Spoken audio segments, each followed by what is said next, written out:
Chapter 8. Reunited. Back home. Nadya can't bear it any longer. The days without news of Ivan have stretched into weeks, each moment an eternity of uncertainty and fear. She tries to lose herself in her work at the hospital, in her plans for peace, but the gnawing absence of the man she loves is a constant ache in her heart. And so, with a determination born of desperation, she sets out into the narrow streets of Kiev, searching for any sign, any whisper of Ivan's fate. She moves like a ghost through the rubble, her eyes haunted, her spirit unbreakable. It is on the outskirts of the city that she finds him at last, a ragged figure limping towards her through the dawn light. For a moment, she can't believe her eyes, can't trust that this isn't just another cruel dream. But then he speaks her name, his voice hoarse with exhaustion and emotion, and she is running, flying into his arms with a cry that is half sob, half laughter. They cling to each other like drowning sailors to a life raft, their tears mingling as they whisper frantically of their love, their fears, their desperate hopes. For long moments, they simply hold each other, drinking in the reality of their reunion. But as the sun rises higher in the sky, they know they cannot linger. The war still rages around them, and there is work to be done. As they make their way back to the city center, Nadya pours out her heart to Ivan, sharing the ideas for peace that have consumed her thoughts during their separation. She speaks of the need for dialogue, for understanding, for reaching across the divides that have torn their country apart. Ivan listens intently, his brow furrowed with concentration.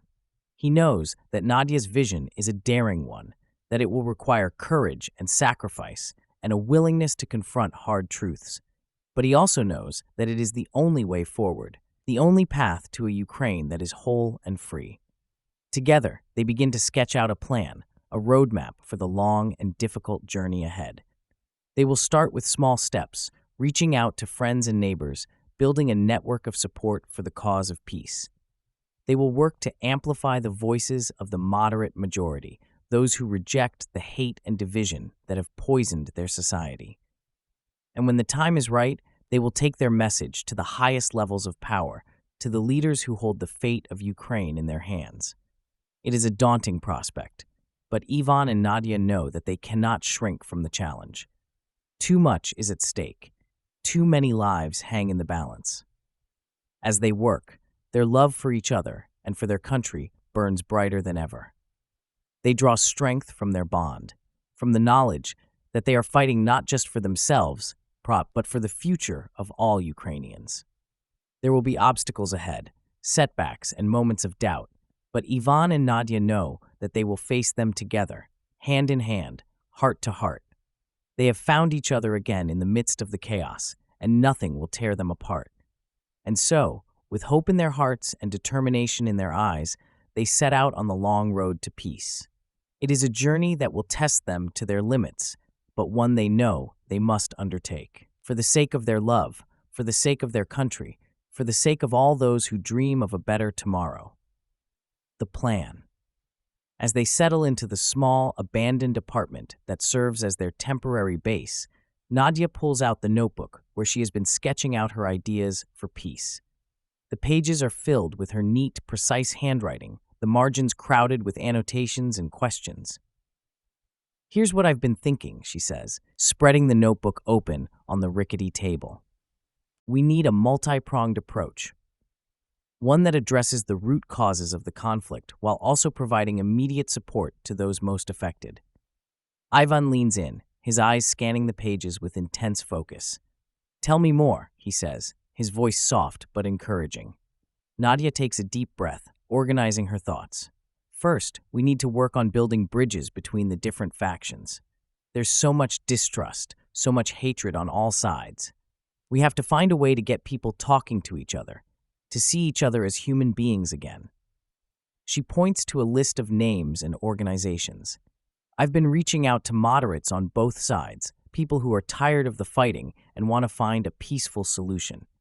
I think if we can bring them together, create a space for dialogue and understanding, it could be a powerful first step." Ivan nods, his finger tracing the names. "It won't be easy," he cautions. "There are a lot of wounds, a lot of grievances on all sides." "I know," Nadya says, her voice heavy with the weight of the task ahead. But we have to try. We can't let the voices of hate and division be the only ones heard. She flips to another page, this one filled with sketches and diagrams. At the same time, we need to be working on the ground, providing support to the communities most affected by the war. There are so many people who have lost everything, who are struggling just to survive. Nadia's voice catches, her eyes misting with tears. I've seen it firsthand at the hospital. The physical wounds are just the beginning. There's so much trauma, so much grief. We need to be there for them, to help them rebuild their lives. Ivan reaches out, taking her hand in his. What do you have in mind? He asks gently. Nadya squeezes his hand, drawing strength from his touch. I think we need to create a network of support, one that includes everything from mental health services to job training to housing assistance. We need to show people that there is hope, that there is a future beyond the war. She flips to the final page, the one that outlines her most ambitious idea. Ultimately, though, we need to be working towards a political solution. The violence won't end until there's a real, lasting peace agreement. Ivan's eyebrows shoot up. You want to get involved in the negotiations? He asks, his voice a mix of surprise and admiration. Nadya nods, her jaw set with determination. I know it seems crazy, she admits, but I can't just sit back and watch anymore. I have to do something, even if it's just adding our voices to the call for peace. She points to a list of names, politicians and diplomats from Ukraine and beyond. I've been reaching out to anyone who will listen, trying to build support for a comprehensive peace process.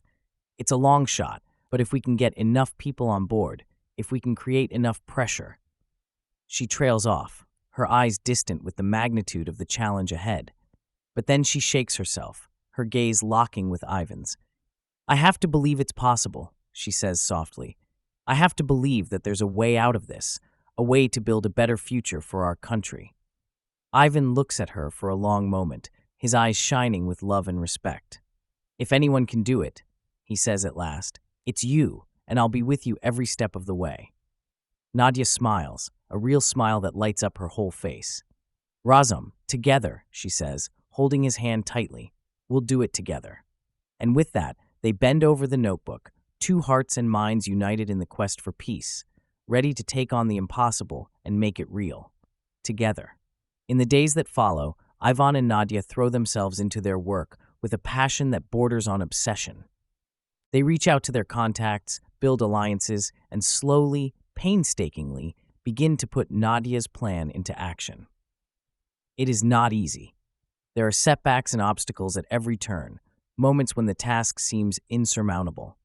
But through it all, they have each other and the unbreakable bond of their love.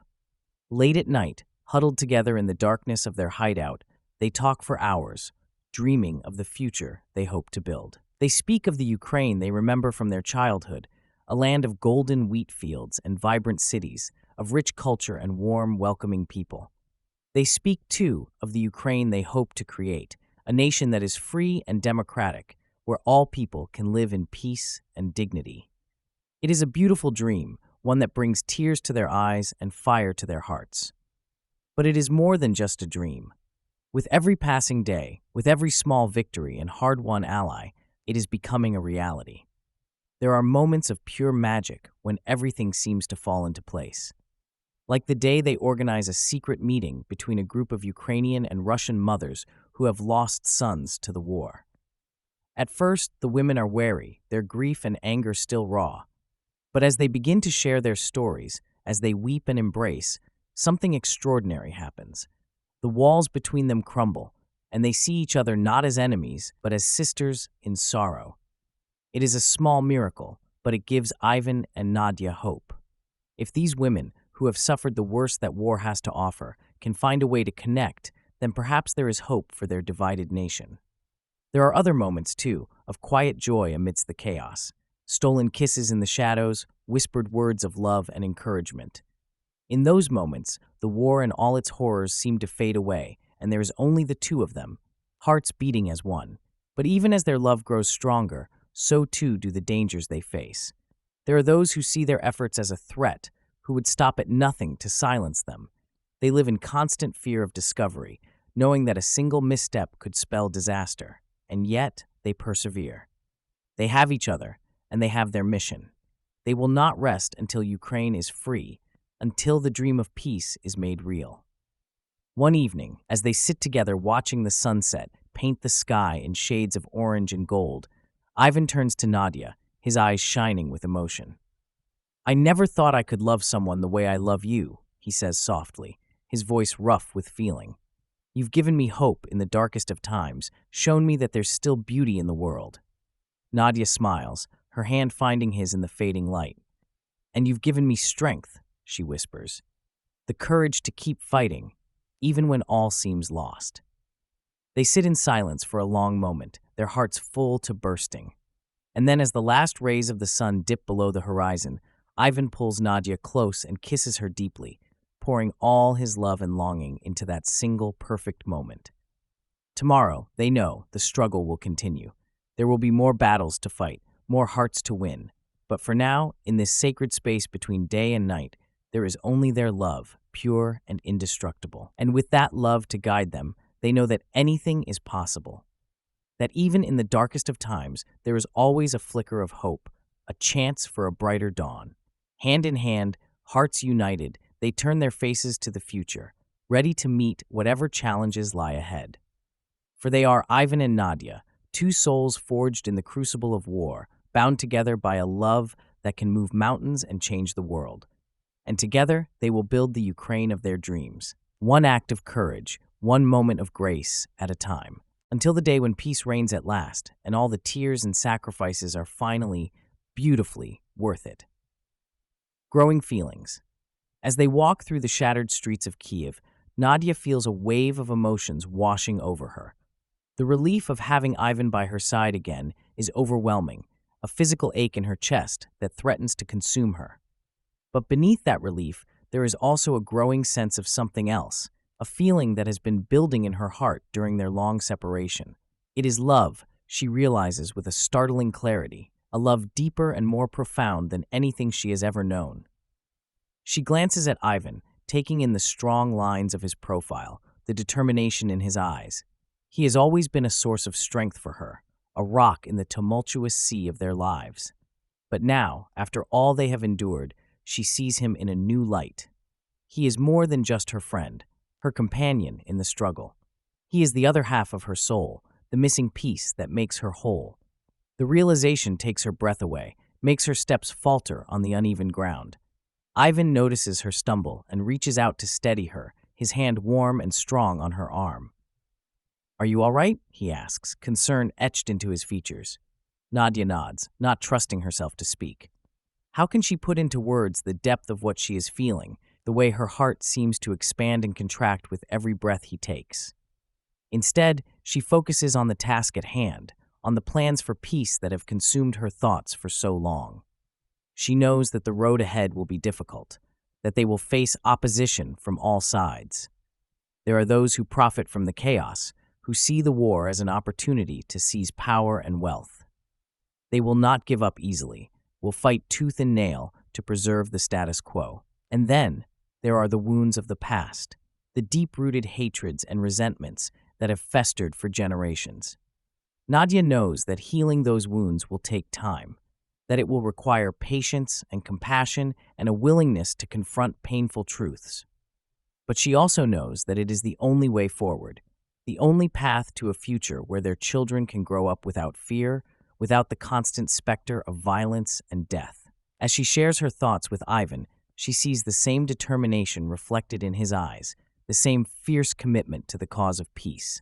And in that moment, she knows that there is no one else she would rather have by her side, no one else she would trust with her heart and her hopes. The love she feels for him is a beacon in the darkness, a light that guides her steps and gives her strength.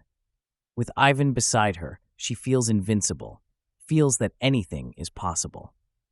And so, as they walk on through the ruined city, hand in hand and heart to heart, Nadya lets herself imagine a future beyond the war, a future where their love can flourish, where they can build a life together in a Ukraine that is whole and at peace.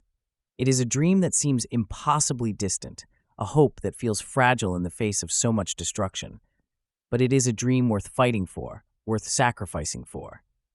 and with Ivan by her side, Nadya knows that she will never stop fighting, never stop believing in the possibility of a better tomorrow.